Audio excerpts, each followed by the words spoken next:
How's it going, guys? Today I will be bringing you a quick Ironman or low-level boss guide for General Graardor, the Bandos Boss in God War's Dungeon. For this method, you will not need Soul Split or the Vampyrism aura, so first off, it'll serve you well to have a decent set of gear. For this demonstration, I will be using War Priest, as it is very easy to obtain, and since I do have the Armadillo War Priest from killing Avienses, I have a large stockpile of adamant bars as well, which will grant me a great amount of smithing experience, but if you're a non-Ironman, then it will still make you a good chunk of cash to eventually buy better gear when you are able to equip and use it. One thing that will make your life a whole heck of a lot easier when fighting in the God War's Dungeon is the Shard of Zeros, which can be obtained after the quest, The Fate of the Gods. What this nifty trinket will do is protect you from all the monsters within the God War's Dungeon. This does include next minions, but I highly doubt you will be killing next minions anytime soon if you're watching this guide. But if you don't have access to the Shard of Zeros, another good thing that you can bring is a piece of Bandos and Zamorak equipment. This could be a Zamorak arrow and a piece of Bandos War Priest, for example. But either way, the Bandos area within the God War's Dungeon contains both Bandos and Zamorak followers, so it would be a good idea to bring protection from them if you have it. Otherwise, you might end up using all your food before you even make it to the boss. Moving on, if you are an Ironman, you should be grinding Dungeoneering anyways for its great rewards,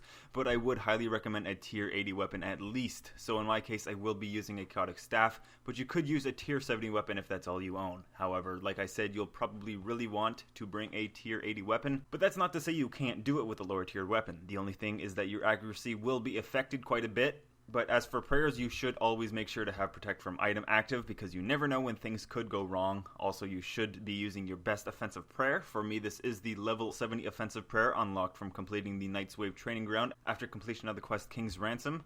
You can use protection prayers if you want, but they aren't really needed if you use the method I'm about to show you, which is running around the room, because in this case you shouldn't be taking any damage at all from Graardor himself. So only the magic and ranged minions should be able to hit you, so you can use Protect from magic or ranged if you want, but considering Graardor can hit up to 3,000 with his melee attacks, you should keep Protect from melee active until you have enough experience with the running around method, to the point where you will no longer need to use protection prayers.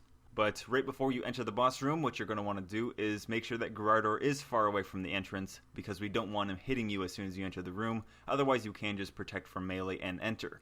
But as you see me doing here, what you want to do is use Combust on Graardor, and since he is moving, he will take 2 times damage from this ability, and just keep moving.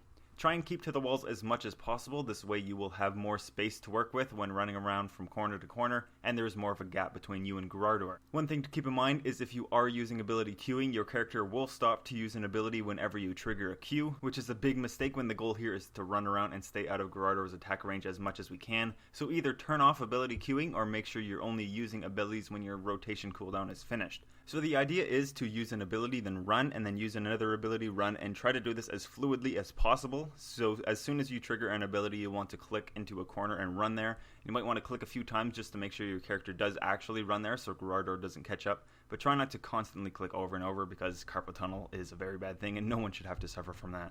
If you do want, like I said, you can use protection prayers from magic or range to negate some of the damage from the minions, but until you're experienced enough with this method, you should probably be using it Protect from melee, at least until you find yourself taking no damage from Graardor whatsoever. So in the meantime, you will be going through prayer potions like crazy, so it might be a good idea to bring 4 or 5 of them until you are more familiar with this method, and you can choose not to use protection prayers, thus saving you a lot more prayer points.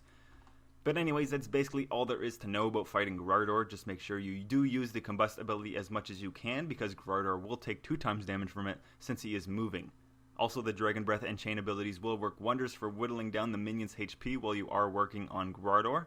And you can and should probably use the ultimate ability Metamorphosis. This way you will deal extra damage during the fight, and the only threshold you should be using is Wild Magic. However, if there is a large enough gap between you and Graardor, you can use the Asphyxiate threshold ability, but you should not use it more than 2 hits, otherwise Graardor will catch up to you and he will smack you across your backside. Also, one last thing to keep in mind is the 2 abilities Rejuvenate and Guthix's Blessing. Both will heal you at the end of each fight. The only difference is Guthix's Blessing requires completion of the quest The World Wakes and 85 Constitution, and Rejuvenate requires a shield. They both have very long cooldowns, so what you can do to combat this problem is lobbying after using them, and the cooldown will be reset. You cannot do this within instances, so just keep that in mind. So with all that in mind, I hope you learned something useful from this guide. Be sure to let me know if it did help and what I can do to improve future guide videos. But for now, I will wish you all luck with your drops, so go out there and smite some Graardors for me. And I'll see you all next time with what should be another Iron Man progress video.